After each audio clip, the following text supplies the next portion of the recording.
प्रदूषण का मुद्दा लगातार बढ़ता जा रहा है, खास तौर पर देश की राजधानी दिल्ली में समस्या और गहराती जा रही है और दिल्ली सरकार की ओर से लगातार हरियाणा और पंजाब जैसे राज्यों पर इसका हमला बोला जा रहा है कि इन राज्यों की वजह से जो इन राज्यों में पराली जलाई जाती है, उसकी वजह से दिल्ली का जो हाल है वो इस ऐसा हो गया है। आखिर ये मसला क्या है? दिल्ली का प्रदूषण बढ़ने में हरियाणा, पंजाब का कितना हाथ है और दिल्ली का खुद का कितना प्रदूषण है, क्या स्थिति है इसकी? इस बारे में जानकारी देने के लिए हमारे साथ मौजूद हैं चंडीगढ़ पीजीआई के स्कूल ऑफ पब्लिक हेल्थ के एडिशनल प्रोफेसर रविंदर ख्यावाली। इनसे बात करते हैं। सर, जो ये प्रदूषण का मसला है इतना ज़्यादा बढ़ गया है कि अब दिल्ली में स्कूल बंद कर दिए गए हैं, लॉकडाउन लगाने की नौबत जो है वो बातें चल रही हैं। तो स्थिति क्या है? हरियाणा, पंजाब का रोल कितना है? दिल्ली खुद कितना प्रदूषण जो है वो उत्पन्न कर रहा है? आखिर सच्चाई क्या है?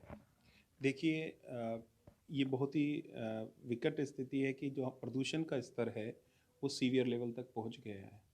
तो इसके लिए भारत सरकार चिंतित थी और इसीलिए 2000 अगर हम 19 की बात करें तो नेशनल क्लीन एयर प्रोग्राम लाए। नेशनल क्लीन एयर प्रोग्राम का टारगेट ही यही है कि हम जो नॉन अटेनमेंट सिटीज़ उन्होंने आइडेंटिफाई की थी उनमें 20 से 30% पार्टिकुलेट पोल्यूशन यानी कि जो पार्टिकल्स हैं हवा में उसको कम करें। अब उसके लिए स्टेट गवर्नमेंट जो अर्बन लोकल बॉडीज़ हैं, डिस्ट्रिक्ट अथॉरिटीज़ हैं, वहाँ तक सबके साथ मिलके काम किया जा रहा है। हाँ, इसके जो अचीवमेंट हैं, वो अभी आने वाले दिनों में दिखाई देंगे, लेकिन स्थिति जो है वो और विकराल होती गई है। तो उसके लिए हमें समझना होगा कि दिल्ली की स्थिति क्या है। दिल्ली जो है वो जियोग्राफिकली ऐसी प्लेस्ड है कि वहाँ पर इस समय प्रिवेलिंग विंड डायरेक्शन जो है वो हरियाणा, पंजाब के ऊपर से जाती हैं। वो एक बाउल शेप्ड जियोग्राफिक लोकेशन में है। दूसरा क्या है कि उस पोल्यूशन हमें उस समय दिखाई देता है जो कि 15 अक्टूबर से लेके 15 नवंबर के बीच कंट्रीब्यूट करता है। तो मैं ये नहीं कहूँगा कि फायर क्रैकर जो एक दिन हुए या फिर क्रॉप रेजिड्यू बर्निंग वो कंट्रीब्यूट करती है, लेकिन हमें ये समझना पड़ेगा कि दिल्ली का अपना भी प्रदूषण है। जो दिल्ली सरकार ने सोर्स अपॉर्चनमेंट स्टडी सबमिट की है उसके अकॉर्डिंग तो पराली का कंट्रीब्यूशन 4 से 7% के बीच है, यानी कि दिल्ली का अपना प्रदूषण है। तो अगर हम देखें तो ये एक पर्टिकुलर डे पे 30% या इससे ज़्यादा कंट्रीब्यूट कर सकता है, बट ओवरऑल ईयर में कौन सा प्रदूषण है जो कंट्रीब्यूट कर रहा है, तो उसमें अगर हम देखें तो हमारे व्हीकुलर एमिशन या व्हीकुलर एग्जॉस्ट उनका मेजर कंट्रीब्यूशन है। और जब हम व्हीकल की बात करते हैं तो खाली एग्जॉस्ट एमिशन नहीं होते, नॉन एग्जॉस्ट एमिशन होते हैं, यानी कि हमारे जो टायर रगड़े जाते हैं और हमारी जो धूल उठती है उससे रीसस्पेंशन ऑफ डस्ट, ये भी कंट्रीब्यूट करते हैं। इसके अलावा हम वहाँ पर बहुत सारी लैंडफिल हैं, इंडस्ट्रीज़ हैं जो स्मॉल स्केल इंडस्ट्रीज़ हैं, उनके आप कह सकते हैं कि एमिशंस हैं। तो ये जितने भी लाइन और आप कह सकते हैं कि स्पोर्ट एमिशन है, they are contributing a lot in Delhi. Sir, जैसे आपने बताया कि प्रदूषण तो पूरा साल होता है, लेकिन इन्हीं दिनों में जो है ये मुद्दा गर्मा जाता है जब पराली जलाने का या फसलें काटने का टाइम आता है। देखिए पहली चीज़ तो हमें ये समझनी पड़ेगी कि विंटर में प्रदूषण बढ़ेगा बिकॉज़ एटमॉस्फेरिक बाउंड्री लेयर थोड़ी नीचे आ जाती है। तो एमिशन अगर बराबर भी रहें तो वो विंटर में बढ़ जाते हैं। लेकिन हमें ये समझना है कि हम मीटरोलॉजी तो चेंज नहीं कर सकते ना, तो हम काम वहाँ करेंगे जिस क्षेत्र में हमें काम करना है। यानी कि जो major sources of air pollutant हैं, उसको आइडेंटिफ़ाई करके उनको कम करने के लिए। अब अगर मैंने सुना है कि हम बसेस के फ्लीट बढ़ा रहे हैं दिल्ली में, तो हमें ये सोचना होगा कि क्या वो डीज़ल पे चलने वाली हैं? क्योंकि जैसे हमने एक चंडीगढ़ की स्टडी की थी, तो उसमें देखा था कि चंडीगढ़ में जो बसेस का एमिशन था डीज़ल से चलने वाली, वो मोर देन 50% था। तो ये देखना होगा कि उनका एमिशन कितना है और डीज़ल जो है वो कार्सिनोजेनिक है। 2003 में आईएआरसी इंटरनेशनल एजेंसी जो है रिसर्च ऑन कैंसर करके उसने बोला कि ये जो एयर पोल्यूशन है ये कार्सिनोजेनिक कंस्टिट्यूएंट का बना हुआ है। तो सर, अगर हम पराली जलाने की बात करें कि हर साल पराली तो बड़ी मात्रा में जलाई जाती है, तो एक तो ये कि हरियाणा, पंजाब में जो इस साल का ट्रेंड रहा है पराली जलाने का, कब ज़्यादा जली है और कितनी जली है? पिछले सालों के मुकाबले जो अनुपात रहा है वो कितना रहा? देखिए हमारे पास क्या है कि नासा का सैटेलाइट डाटा होता है, उसके प्रॉक्सी मेजर करके हम ये देखते हैं कि कब कितनी जली है। अगर आप 2019 की बात करें तो हरियाणा में करीब 5500 आंकड़े थे। 2020 में वो 5000 हुए और इस साल लगभग 8000 है। यानी कि जो हरियाणा है वहाँ पर लगभग 60% की बढ़ोतरी हुई। लेकिन हरियाणा जो टोटल पराली जलाने के मामले हम सैटेलाइट से ऑब्जर्व करते हैं उसका 10 से 15% हिस्सा रखता है। पंजाब जो है वो 85 टू 90% हिस्सा बनाता है। यानी कि जहाँ 2019 की बात करें तो 40,000 मामले थे, कोविड वाले साल में यानी कि 2020 में 70,000 हो गए। इस साल ऑलरेडी जो है वो 72,000 से ऊपर क्रॉस कर चुका है। तो यानी कि जो पंजाब का कंट्रीब्यूशन है पराली जलाने में वो काफ़ी ज़्यादा है और इसी वजह से हमने देखा जो हमारे स्मॉल सिटीज़ और टाउन हैं उनकी भी जो हवा की गुणवत्ता है वो ख़ास तौर पे ख़राब हो रही है। फिर दूसरी चीज़ हमें ये भी समझनी होगी कि जो पराली है वो हरियाणा, पंजाब और पाकिस्तानी पंजाब में भी जलती है।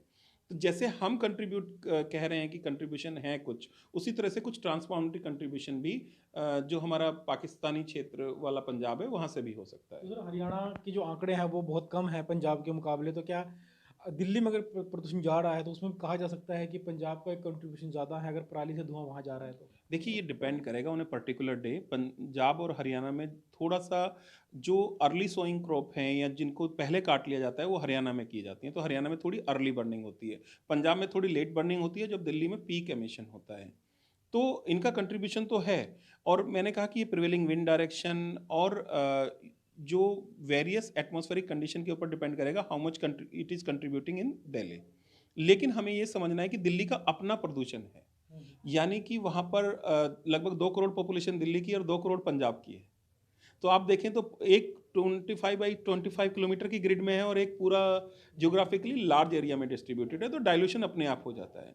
तो दिल्ली को अगर हमें साफ और स्वच्छ बनाना है, तो सिर्फ पराली को सोच के नहीं हमें चलना है, हमें बाकी सारे सोर्सेज जो हैं, जैसे मैंने बताया vehicular emissions, industrial emission means non fugitive emission जिनकी हम बात कर रहे हैं, इन सबको लेकर काम करना होगा और पूरे साल इन पर काम करना होगा और आने वाले कुछ सालों में इनका प्रभाव देखने को मिलेगा। सर एक आखिरी सवाल है कि जैसे हरियाणा में कम है पराली जलाने के मामले कम आए हैं पंजाब के मुकाबले, तो कोई खास कारण देखते हैं कि मामले कम क्यों आए हैं?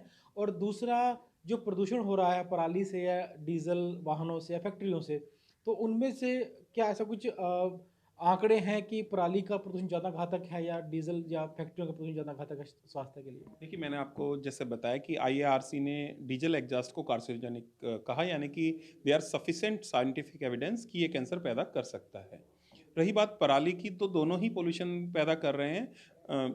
ये डिपेंड करेगा इंडिविजुअल स्टेट पर, ये डिपेंड करेगा वेरियस आप कह सकते हैं जेनेटिक फैक्टर पर, आपके न्यूट्रिशन स्टेटस पर और आपकी इम्यूनो कम्प्रोमाइज्ड स्टेट पर। तो अकॉर्डिंगली हेल्थ इफेक्ट देखने को मिलते हैं। हाँ, एक हमने ज़रूर ऑब्जर्व किया कि लोग सोचते हैं कि एयर पोल्यूशन है तो सांस की बीमारी, आंखों में पानी आना, ये मुख्य रूप से रिपोर्टेड है। लेकिन जो ग्लोबल बर्डन ऑफ डिजीज़ है वो दिखाता है कि air pollution is a risk factor for rheumatic heart disease, stroke, cancer and of course chronic obstructive pulmonary disease or you can say upper respiratory tract infection।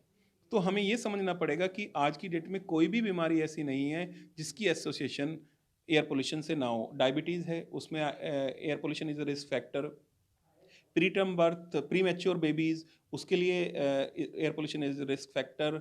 Lower IQ is a risk factor. For lower IQ basically air pollution is again a risk factor. जो हरियाणा, तो ये थे चंडीगढ़ पीजे के additional professor Ravinder ख्यावाल, जिन्होंने बताया कि दिल्ली जिस तरह से हरियाणा और पंजाब पर आरोप लगा रहा है वो सही नहीं है, क्योंकि दिल्ली का अपना प्रदूषण बहुत है, पराली का प्रदूषण काफ़ी कम है उसके मुकाबले। दूसरी बात इन्होंने बताई कि पराली जी के मामले जो सामने आए हैं जलाने के, तो हरियाणा का जो योगदान है उसमें सिर्फ 10 से 15% है, जबकि 85 से 90% पराली जलाने के जो स्पॉट हैं वो पंजाब में दर्ज हुए हैं, यानी पंजाब हरियाणा से कई गुना ज़्यादा पराली जला रहा है। ईटीवी भारत के लिए चंडीगढ़ से विजय राणा।